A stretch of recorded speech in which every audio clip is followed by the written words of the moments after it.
What's up guys, and welcome back to the channel. So as you can see, Snowmageddon's finally over and I finally got a chance to get out and do a little bit of fishing.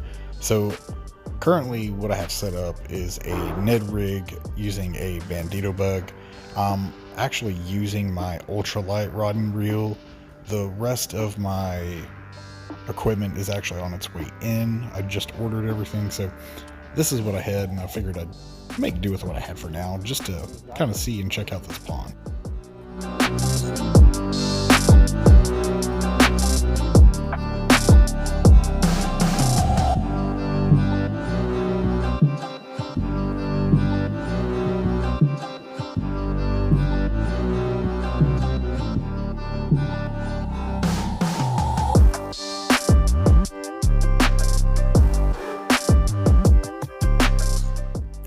So I decided to come back later that afternoon and check out the pond again. I figured that would be a little bit closer to their feeding time, but still, no bites, there's no fish feeding. Not really quite sure what's going on. And then I saw this. See these little white dots? Those are all turtles.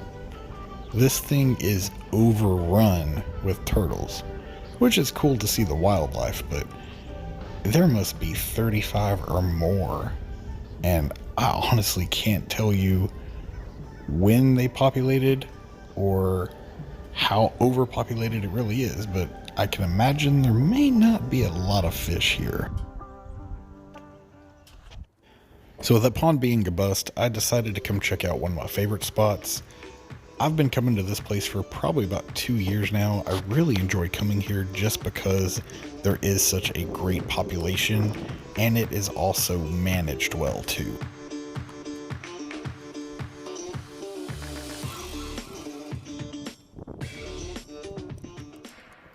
So as I mentioned, this place is managed extremely well. It's actually a certified wildlife habitat. So in this case, they provide shelter and food for the wildlife in the area.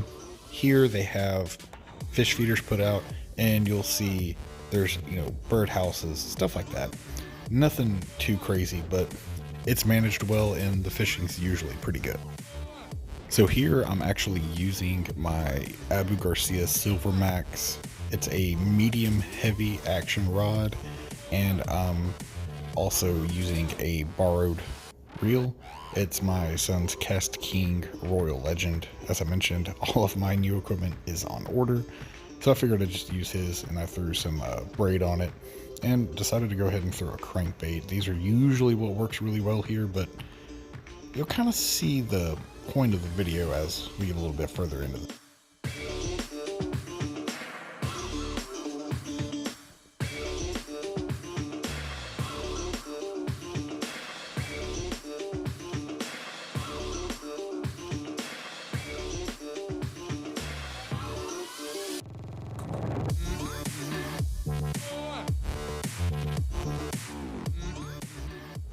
So I decided to walk over to the other side and to just cast a shallow diving crankbait.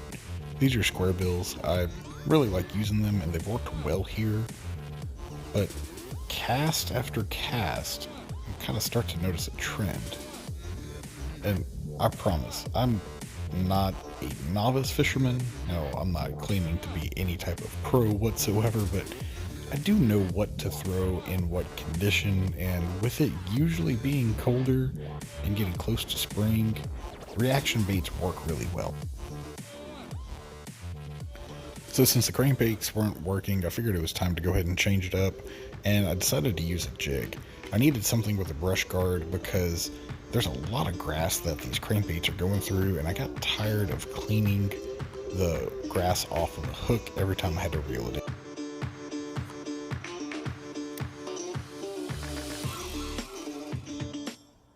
So after a few casts, I started to notice the same trend here. There's no fish feeding, there's no bites, and this is a pond that's known for having 2.5 all the way up to the record of 10.5 pound largemouth bass. There's also tilapia and perch, and I believe a few crappie here as well too, but nothing is feeding, nothing is hitting. So I'm starting to think that Snowmageddon in Texas actually caused a lot more damage than what any of us realize.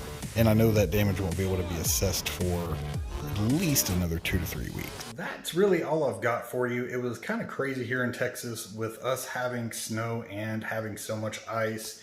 It really left us kind of, I don't want to say stranded, but we weren't getting out. I mean, I had a Jeep to use, 4-wheel drive, all that, so I could get around, but you still don't want to be out because you don't know what could happen. Yes, you can control your scenario, but you can't control what other people do. And I had recently discovered that little pond, and I really wanted to check it out to see if it was stocked. You saw what was in it. I'm hoping there might be other fish, hopefully some perch, something like that. But until I get a chance to get back out, I'm not going to worry about it right now. So I do have something I want you to preview before I end the video. We finally had some really nice weather and I decided to take a little advantage of it.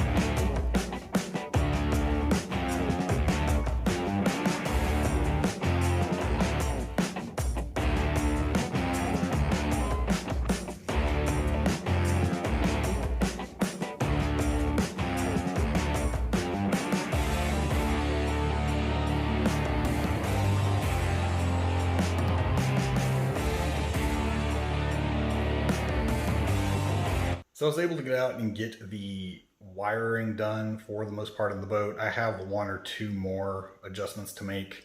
Really just grouping some lights together in parallel so that way they all function at the same time. And that should work really well for any type of night fishing I plan to get into.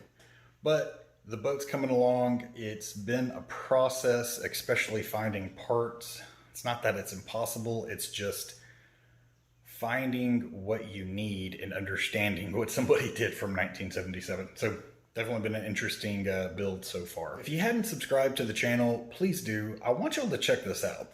So when you have a YouTube channel, it gives you access to these analytics. Take a look. As you can see, there is a very high percentage of everyone who is viewing the videos who aren't subscribed.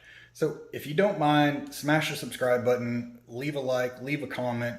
It really helps out more than you know. The channel has been growing and I am extremely thankful for the audience I have and also the growth. I really like seeing it and I think it's heading in a positive direction. So I'd like to keep that going. So like I said, smash the subscribe button and leave a like and a comment. Let me know what you think. If you've got ideas on new videos, let me know too. And for all of those who have been viewing the DIY hog trap videos, thank you. I appreciate the comments. I appreciate the feedback, but I think I have what's going to be the last component and it should finish it off. So that video is going to be coming soon. Once this component gets here, I can get out and do some testing and I'll complete the series and then we can get into how to set it up when you're in the field. Anyway, thanks for tuning in, guys, and I'll catch you on next week's episode.